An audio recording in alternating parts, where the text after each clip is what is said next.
पाया और मैंने अपना नाम जो है वर्ल्ड लेवल पे दर्ज कर लिया है। 16 कैटेगरीज में लेखन के लिए, विविध टाइप्स के लेखन के लिए मुझे ये प्रदान किया गया है। इसकी शिक्षा तो मेरी सिवान से ही हुई। लेखनी का आरंभ यूँ कहिए कि बहुत पहले ही हो गया था। मुझे ये नहीं पता था कि मेरी लेखनी इतनी परिष्कृत हो जाएगी कि मुझे यह सम्मान मिल पाएगा। सबसे पहली किताब मैं मकीशा के बारे में बताती हूँ कि ये एक काव्य संग्रह है और इसमें कविताएं मेरी हैं, तकरीबन 117 कविताएं। बढ़िया उस समय ज़्यादा स्कोप नहीं था मेरे पास, तो मैंने सोचा कि बीपीएससी और आईएएस लेवल की तैयारी करते हैं। उस दरमियान मुझे ये आइडिया मिला कि मुझे एक कंपटीशन का बुक भी लिखना चाहिए। नमस्कार, मैं हूं आकाश। दूरदर्शन में आपका स्वागत है। सिवान तो बेसिकली देश रत्न डॉक्टर राजेंद्र प्रसाद के नाम से जाना जाता है और उनके ज्ञान को लोग चप्पे चप्पे के लोग जानते हैं, लेकिन ज्ञान के लिए हमारा सिवान जिला हमेशा से चर्चा में रहा है। अभी हमारे साथ जो शख्स हैं उनसे मिलवाने जा रहे हैं। वो एक युवा महिला राइटर हैं जिन्हें the book of world record से सम्मानित किया गया है। साथ ही साथ OMG के द्वारा भी इन्हें सम्मानित किया गया है और भी कई ऐसे सम्मान मिले हैं जो काबिल तारीफ है। और ख़ास बात तो ये है कि कम समय में इन्होंने जो ये ख्याति प्राप्त की है, ये सबकी बस की बात भी नहीं है। ये घर में रहकर और ग्रामीण क्षेत्रों में रहकर ये जो राइटिंग का काम कर रही हैं, अपने परिवार को साथ में लेकर, बच्चों को साथ में लेकर, ये काबिल तारीफ है। सीधे तौर पे हम बात करते हैं शालिनी सिन्हा जी से। दौर में पत्रकार रही हैं, लेकिन शादी के बाद ये कंटिन्यू ग्रामीण क्षेत्र के परिवेश में जुड़ गई, लेकिन इन्होंने अपना लिखना छोड़ा नहीं और आज यही कारण है कि इन्हें सम्मान मिल रहा है और देश भर के जो राइटर हैं वो इन्हें जान रहे हैं। शालिनी जी, आपका स्वागत है। अचानक से इतने हाई लेवल की जो राइटिंग है लिख रही हैं और आपको इतने सारे जो प्राइज मिले, ग्रामीण क्षेत्र में रहकर क्या कहेंगे? सबसे पहले तो आपका धन्यवाद और आप सभी मीडिया कर्मी का धन्यवाद, जिसकी वजह से मैं अपनी बात को रख पा रही हूँ। और मैं ये कहना चाहती हूँ कि इसमें मेरे फैमिली मेम्बर्स, मेरे माता पिता और जितने भी गुरु मेंटर्स हैं, उनका सबका सहयोग है, जिसकी वजह से मुझे यह सम्मान मिल पाया और मैंने अपना नाम जो है वर्ल्ड लेवल पे दर्ज कर लिया है।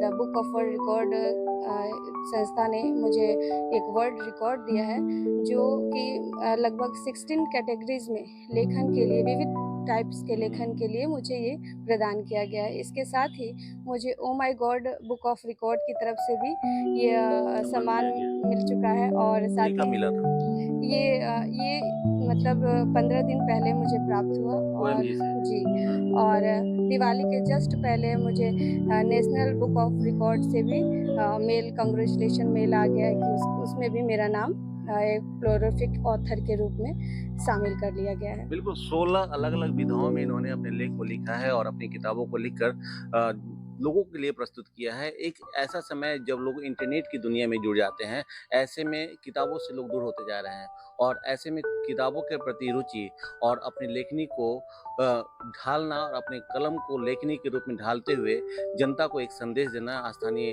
जो साहित्य के जानकार हैं उन्हें एक संदेश देना बहुत ही काबिल तारीफ की बात है। खास करके बात यह है कि शालिनी जी सिवान से रहने वाली हैं, सिवान शहरी क्षेत्र की रहने वाली हैं। शिक्षा दीक्षा आपका कहाँ पूरा हुआ? आपकी शुरुआती शिक्षा कहाँ से हुई, इसके बारे में बताइए। शुरुआती शिक्षा तो मेरी सिवान से ही हुई, लेकिन आगे उच्चतर शिक्षा के लिए मैंने लखनऊ का रास्ता चुना और लखनऊ विश्वविद्यालय से मास कम्युनिकेशन की मास्टर डिग्री ली। उसके बाद बीएड किया और साथ ही साथ मैंने पत्रकारिता का जो है शुरुआत कर दिया था। उसी समय में मैंने लेखनी का आरंभ कर दिया था। लेखनी का आरंभ यूँ कहिए कि बहुत पहले ही हो गया था। जब मैं 8-9 में थी तभी मुझे लेखनी में रुचि थी और मैं लिखती गई और मुझे ये नहीं पता था कि आज मतलब मेरी लेखनी इतनी परिष्कृत हो जाएगी कि मुझे यह सम्मान मिल पाएगा। बिल्कुल, ये एक बहुत ही अच्छी बात है कि इन्होंने अपनी शिक्षा दीक्षा यहाँ से शुरू की, लेकिन पत्रकारिता के क्षेत्र में ये आगे बढ़ी और लखनऊ में इन्होंने अपनी पढ़ाई पूरी की है। मास कम्युनिकेशन से एमए किया, उसके बाद से ये आगे की शिक्षा करते हुए ये जो किताबें इन्होंने लिखी है, मनीषा एक मकीशा एक किताब है, एक ज़माने की कविता है। इसमें दूसरी किताबें मैं आपको दिखाना चाहता हूँ जिसका इंग्लिश वर्जन भी है। मेधांश का इंग्लिश वर्जन है, दूसरा इसका हिंदी वर्जन भी यहाँ पे आ गया है और तीसरी किताब इनकी जो रही है महिला मीत मानसा। इन सारी किताबों के बारे में थोड़ी-थोड़ी चर्चा करके बताइएगा क्या है? सबसे पहली किताब मैं मकीशा के बारे में बताती हूँ कि ये एक काव्य संग्रह है और इसमें कविताएँ मेरी हैं तकरीबन 117 कविताएँ हैं, इसमें उसका संकलन है। तो और दूसरी किताब जो है मेधांश, जिसका इंग्लिश वर्ज़न भी है, मैं आपको दिखाते चल रही हूँ। ये जो है कॉम्पिटिशन के लिए लिखा गया है, चूँकि मैं यहाँ पे आ गई बढ़िया उस समय ज़्यादा स्कोप नहीं था मेरे पास, तो मैंने सोचा कि बीपीएससी और आईएएस लेवल की तैयारी करते हैं। उस दरमियान मुझे ये आइडिया मिला कि मुझे एक कॉम्पिटिशन का बुक भी लिखना चाहिए जिसमें मूल रूप से ऐसे हो और समसामयिक विषय का कलेक्शन हो। अगर समसामयिक विषय की बात करें तो हम लोग को बहुत दिक्कत होती है, या तो न्यूज़पेपर पढ़ना पड़ता है या फिर मैगज़ीन पढ़ना पड़ता है। अप टू डेट ऐसे बुक रियली नहीं है मार्केट में।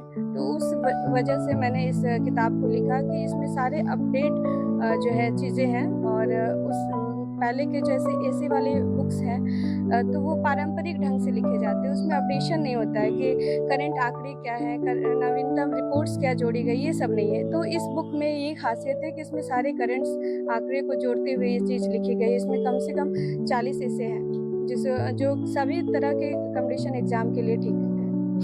तो ये चीज़ें लिखी, ये तीनों किताबें इन्होंने लिखी है और एक लास्ट जो बुक है महिला मीमांसा, वो महिलाओं के रिलेटेड इशू है, जो भी वुमेन एम्पावरमेंट से लेके रिलेटेड उस इशू है, सिर्फ ये महिला पे बेस्ड है ये बुक। देखिए, इन्होंने जो किताबें लिखी है निश्चित रूप से ये समाज को एक नई रेखा देगी और किताबें जो है हमेशा इंसान को सही रास्ता दिखाती हैं, ये हमारे बुजुर्गों ने भी कहा है और किताबों को हमेशा संग्रहित किया जा सकता है। इंटरनेट या फिर जो भी गूगल से जुड़े हुए चीज़ें होती हैं उसको फेर-बदल तो की जा सकती हैं, लेकिन किताबें जो एक बार छप जाती हैं, वो एक लकीर की फ़कीर बन जाती है या यूँ कहें कि वो एक ऐसी ग्रंथ बन जाती है जिसे मिटाना मुश्किल होता है और अपने कम संसाधन में, कम व्यवस्थाओं के बीच अपने परिवार के साथ रहकर शालिनी जी ने जो प्रयास किया है, ये प्रयास वाक़ई काबिल-ए-तारीफ़ है और हम इनको शुभकामना देते हैं कि भविष्य में ये ऐसे ही आगे काम करते रहें और भी बहुत सारी चर्चाएँ हम लगातार इनके साथ करते रहेंगे और समय-समय पर मिलते रहेंगे, बात करते रहेंगे। सिवान से दूरदर्शन के लिए आकाश।